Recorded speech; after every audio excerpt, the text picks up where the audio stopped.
In a cave in southwest England, scientists drilled a 2 mm hole into a 10,000-year-old skull. What they found inside broke every assumption about who the first Europeans really were. Dark skin, curly black hair, and piercing ice blue eyes. The combination should not have existed, and yet it did, again and again, across an entire continent. This is the story DNA just forced scientists to rewrite. The skeleton had a name long before anyone knew what he looked like. He was called Cheddar Man, after the village in Somerset where workers found him in a limestone cave back in 1903. He remains, to this day, the oldest nearly complete human skeleton ever discovered in Britain. A young man who stood around 5 feet 5 inches tall, appeared reasonably well nourished during his life, and likely died sometime in his early 20s, for reasons that remain unknown more than 10,000 years later. For more than a century, he sat in a museum drawer as little more than old bones, a curiosity from Britain's deep past, studied mostly for what his skeleton could reveal about diet, height, and general health, rather than for anything as ambitious as his actual appearance. Nobody could have guessed that his skull was quietly holding one of the most important genetic records in human history, waiting for technology to catch up with it. That moment finally came when researchers at the Natural History Museum and University College London decided to attempt something that would have been unthinkable a generation earlier. They drilled into the skull, extracted a tiny amount of bone powder, and searched it for fragments of ancient DNA. The petrous bone, a dense structure near the inner ear, turned out to be an extraordinary vault for genetic material, protected from the elements for 10,000 years inside a cool, stable cave environment.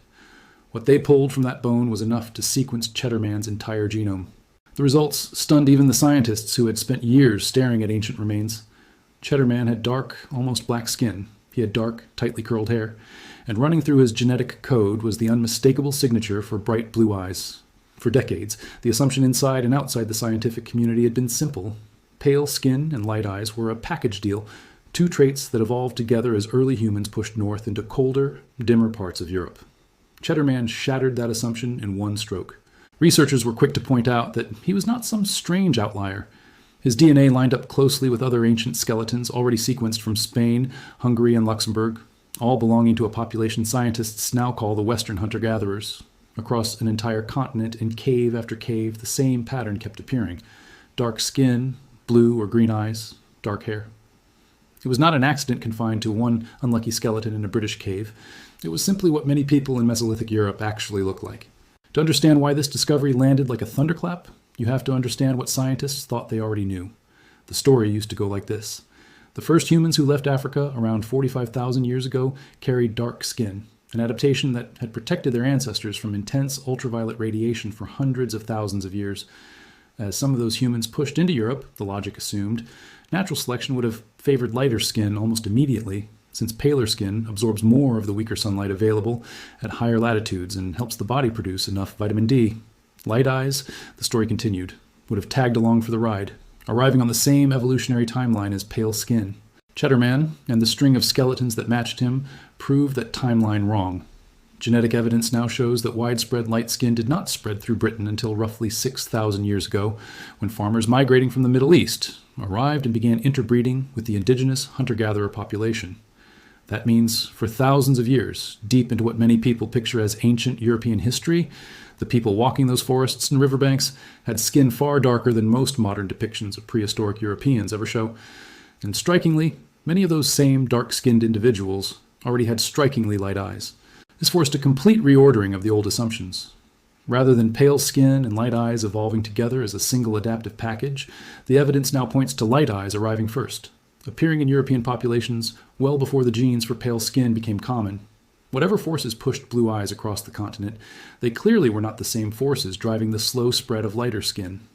Something else entirely was going on with eye color, something that had nothing to do with sunlight or vitamin D at all. So where did blue eyes actually come from, and why do so many people have them today?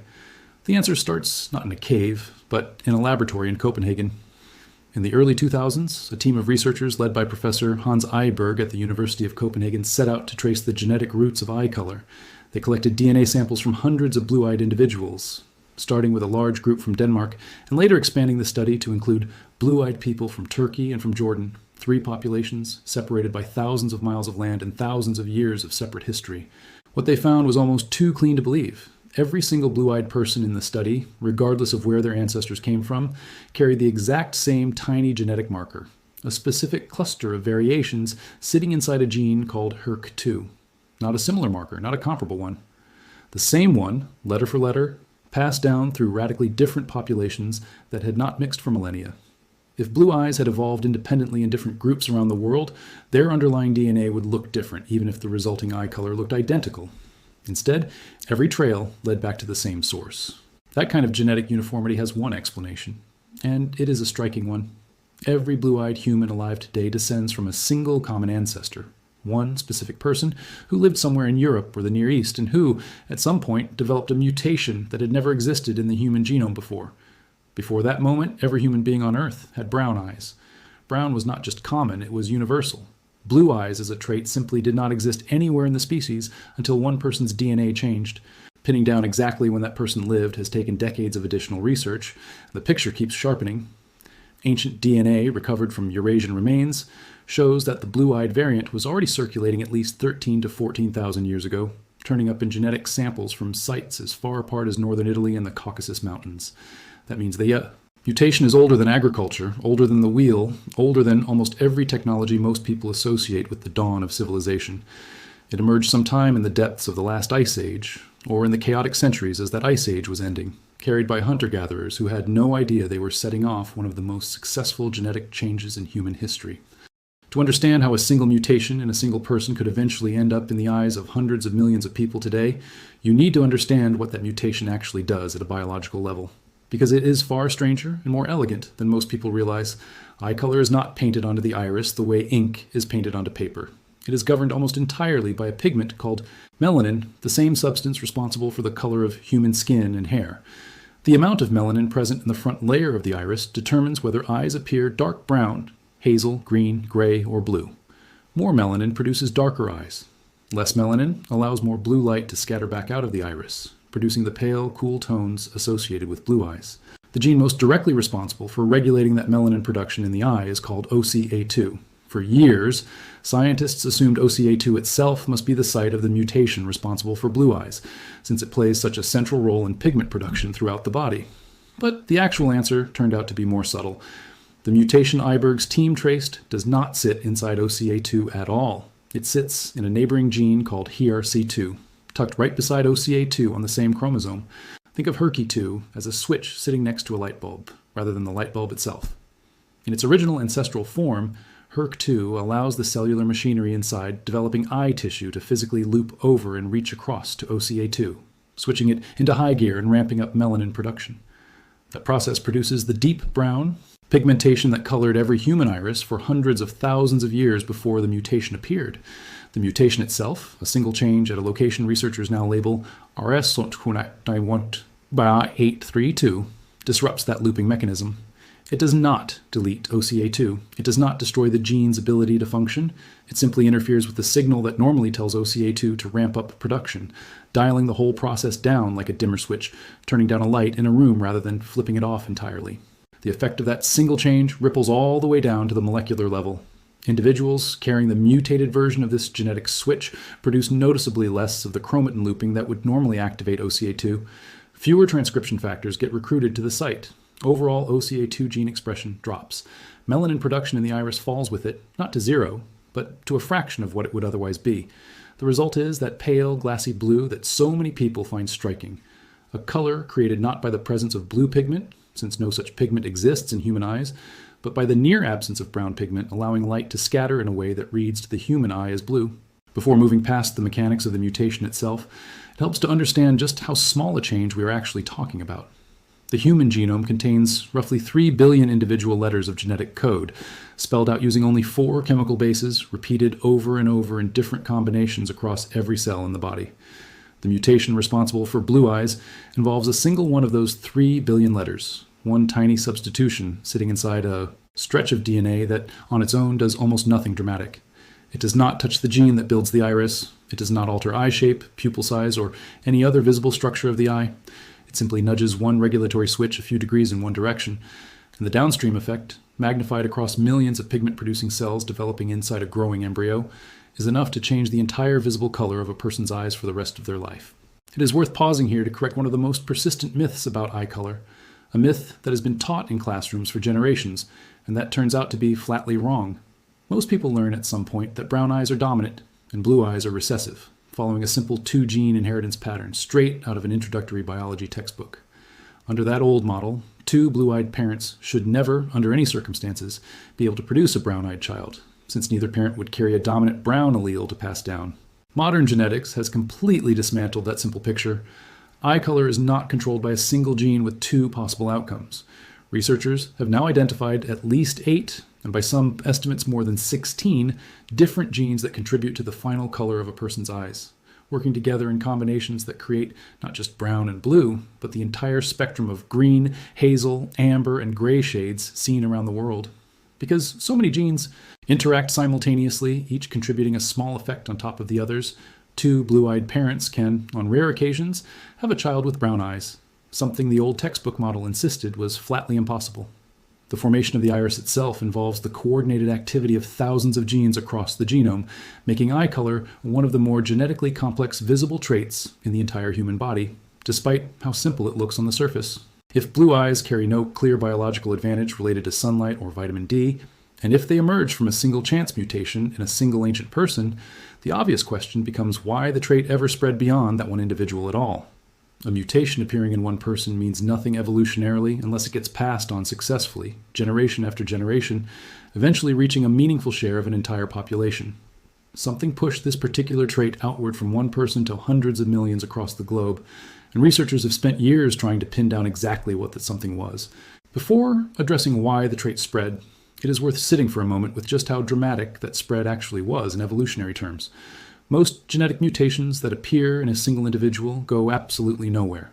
They either carry no meaningful effect at all, get diluted into statistical irrelevance across a handful of generations, or in rare cases, actively harm survival and get filtered out by natural selection within a few generations. For a mutation to travel from one person to a meaningful fraction of an entire species within roughly 10,000 years, an evolutionary blink of an eye by most standards, something unusually powerful had to be driving it forward. Generation after generation, far faster than pure chance alone could plausibly explain. One persistent problem with blue eyes is that they are not obviously beneficial in a straightforward survival sense. Lighter irises scatter more incoming light than darker ones, which can improve certain aspects of vision in low light conditions, but comes at a cost during bright daylight, increasing glare sensitivity and light discomfort.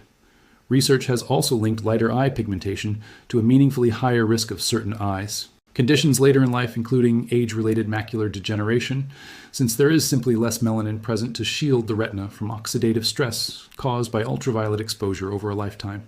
In other words, blue eyes are not a biological upgrade. If anything, from a purely functional standpoint, they represent a modest downgrade compared to the ancestral brown-eyed condition that had served humans well for hundreds of thousands of years.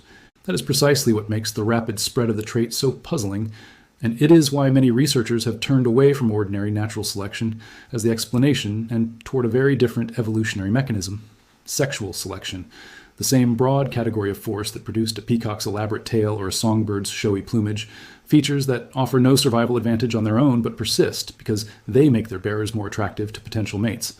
A widely discussed explanation for the sudden spread of blue eyes runs along these lines. In a world where every single person had brown eyes, the sudden appearance of pale, strikingly different eyes in one individual would have stood out dramatically, catching attention in a way ordinary brown eyes simply could not. Human visual systems, like those of many animals, are naturally drawn to novel, high-contrast stimuli, a bias that appears to be built into the way brains process visual information rather than something learned through culture.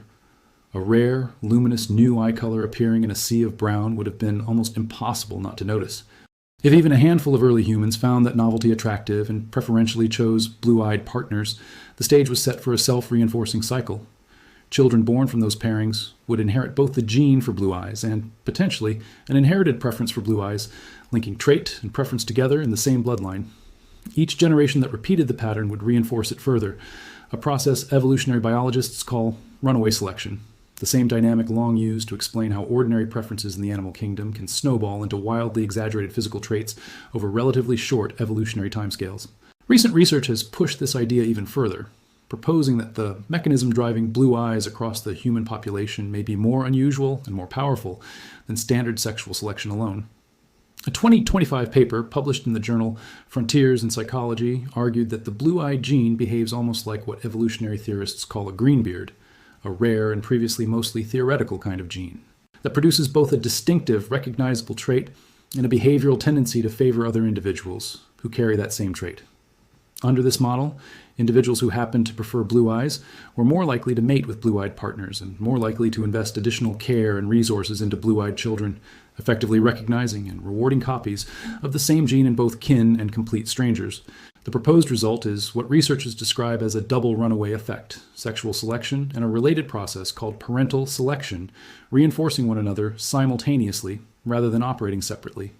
Blue eyes, under this theory, function much like a peacock's tail or the strikingly colorful open mouth of a baby bird begging to be fed, a visually arresting signal that captures attention precisely because it stands out from everything around it. Once that signal became entangled with genuine mating and parenting preferences, its spread across the population could have accelerated far faster than a simple, unassisted novelty effect would predict on its own. Not every researcher accepts this explanation without reservation, and the debate remains genuinely open within the scientific community. Critics point to an inconvenient pattern in the modern distribution of eye colors across Europe. If sexual selection for rare, eye-catching colors really did operate as freely and powerfully as the theory suggests, researchers would expect to see enormous diversity of eye color in populations where that selective pressure supposedly had the most room to work, particularly across Northern Europe. Instead, the opposite pattern shows up in the data. Populations that experienced more genetic mixing over history, such as parts of Southern Europe, actually display far more eye color diversity today, with roughly a quarter of the population in Italy having eye colors other than blue or brown, compared to less than 7% in countries like Norway or Estonia. If anything, Northern Europe, the very region where blue eyes supposedly triumphed through unrestrained sexual selection, ended up with a mating market saturated overwhelmingly by a single color rather than diversified with the full, eye-catching rainbow the theory might predict. There is also a related idea worth mentioning, one explored in later research examining how blue eyes might have offered subtler social advantages beyond simple attractiveness. Some researchers have proposed a connection to paternity confidence, the evolutionary concept describing how confident a father can be that a child is genetically his own. Since the gene associated with light eyes is recessive relative to the gene for dark eyes, a light-eyed man pairing with a light-eyed woman gains a subtle biological signal, since any resulting child is far less likely to display a mismatched, unexpectedly dark-eyed appearance that might raise questions about paternity within a small, close-knit ancestral community. One study surveying more than 1,000 men found that those with light eyes tended to report stronger preferences for light-eyed partners, specifically in long-term relationships, and described feeling more threatened by light-eyed rivals than by dark-eyed ones, a pattern researchers argue is consistent with an underlying, largely unconscious concern about paternity confidence rather than simple aesthetic taste.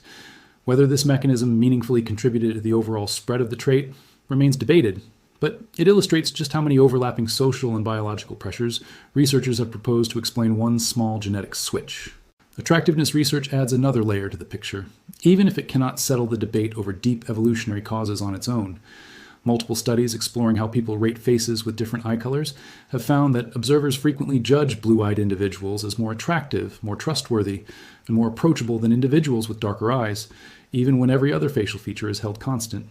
Some of this effect appears to be cultural, shaped by decades of media and advertising that has disproportionately favored lighter eyes as a beauty ideal, particularly across parts of the world with historically limited exposure to genetic diversity in eye color, where a rarer trait naturally draws more visual attention simply by standing out from the surrounding population. But researchers studying infant gaze patterns and cross-cultural attractiveness ratings have found hints that at least part of the preference may run deeper than culture alone, tied instead to the same underlying sensitivity to bright, high-contrast visual signals that shows up throughout the animal kingdom, from courtship displays in birds to color preferences in primates. What nobody seriously disputes anymore is the raw scale of what that single ancient mutation eventually achieved. From one person, carrying one previously non-existent genetic variant, the trait spread outward across migrating populations for thousands of years, crossing the collapse of the last ice age, the rise of agriculture, and the slow reshuffling of European, Near Eastern, and eventually global populations through countless waves of migration and mixing. Today, researchers estimate that roughly 8 to 10% of the world's population carries blue eyes, with the highest concentrations found across Northern and Eastern Europe, regions where the trait's ancient advantage, whatever its true nature turns out to be, apparently had the deepest and most lasting impact. There is something genuinely strange about sitting with that number. somewhere between 6 and 10,000 generations removed from us, give or take, one single human being, someone with no name we will ever know, no face any artist can accurately reconstruct, carried a tiny genetic accident inside a strand of DNA that had never existed in that form before. That person likely never understood what had happened inside their own cells. They simply lived, had children, and passed on a trait that must have seemed unremarkable at the time, if it was even noticed at all in a world without mirrors or genetic testing. And yet here we are, tens of thousands of years later, and that one mutation is still with us, written into the eyes of roughly 800 million people alive on the planet today. Every time someone with blue eyes looks into a mirror, catches their reflection in a window, or locks eyes with a stranger across a room, they are looking at the living echo of one person's DNA, one accidental flicker deep inside a strand of genetic code that quietly rewired what an entire species would look like forever. Cheddar Man carried it inside dark skin that modern audiences rarely picture when they imagine ancient Europe. La Bronya Man, a hunter-gatherer who lived roughly 7,000 years ago in what is now northern Spain, carried it inside a body scientists once assumed should have paired only with dark eyes, a pairing the Spanish National Research Council described at the time not as a strange exception, but as a genuine window into the forgotten face of prehistoric Europe. Their skin told one evolutionary story, their eyes told a completely different one, and modern genetics has only recently developed the tools needed to read both stories at once, layered together inside the same ancient bones, decades after both skeletons were first pulled out of the ground by researchers who had no idea what secrets were still locked inside them. Perhaps the most quietly remarkable part of this entire story is how ordinary it turns out to be at its core. There was no ancient blue-eyed god, no isolated tribe, specially chosen by evolution, no dramatic environmental crisis that forced this trait into existence out of necessity. There was simply a copying error, one of countless small mistakes that occur constantly as DNA replicates itself across generations, most of which vanish quietly within a few generations and are never seen again. This particular error happened to land in a location that altered a functioning genetic switch just enough to change eye color without breaking anything else, and it happened to occur in a person whose descendants, for reasons still only partially understood, kept succeeding, kept reproducing, and kept passing that flicker of genetic novelty forward into an unimaginably long chain of future generations, across ice ages, migrations, and the rise and fall of entire civilizations that came and went long after that first mutation ever appeared. There's also something worth noting about how differently this trait sits across the modern world, geographically speaking. Northern and Eastern Europe carry the highest concentrations of blue eyes on the planet today, with some countries reporting well over half of their population carrying the trait, while other regions of the world, where the founding mutation never spread widely, or arrived only through much later migration and mixing, retain overwhelmingly brown-eyed populations to this day. That uneven distribution is itself a kind of map, an invisible record of 10,000 years of migration, isolation, conquest, and mixing, all written silently into the eye color statistics of modern nations, long before anyone thought to write any of it down in a history book, and long before anyone even understood that a single hidden letter of DNA was quietly responsible for the whole pattern. Modern DNA testing has only made this ancient story more vivid and more personal for millions of people around the world. Consumer genetic ancestry tests, the same kind millions of people now casually order online out of curiosity about their family history, can identify the exact HERC2 marker responsible for blue eyes with remarkable precision, effectively allowing ordinary people to confirm their own direct genetic link back to that single ancient individual. In a strange way, blue eyes may be one of the most tangible, visible pieces of deep ancestry that ordinary people carry openly on their faces every single day. No laboratory test required at all, no swab, no waiting weeks for results. It has been there in plain sight the entire time, hiding in the color of an iris. And somewhere, right now, someone reading this carries it too, walking around with a piece of prehistory embedded directly inside their own eyes, utterly unaware that they are, in the most literal genetic sense possible, still connected to a single stranger who lived at the edge of the last ice age, before agriculture, before cities, and before written history itself had even begun.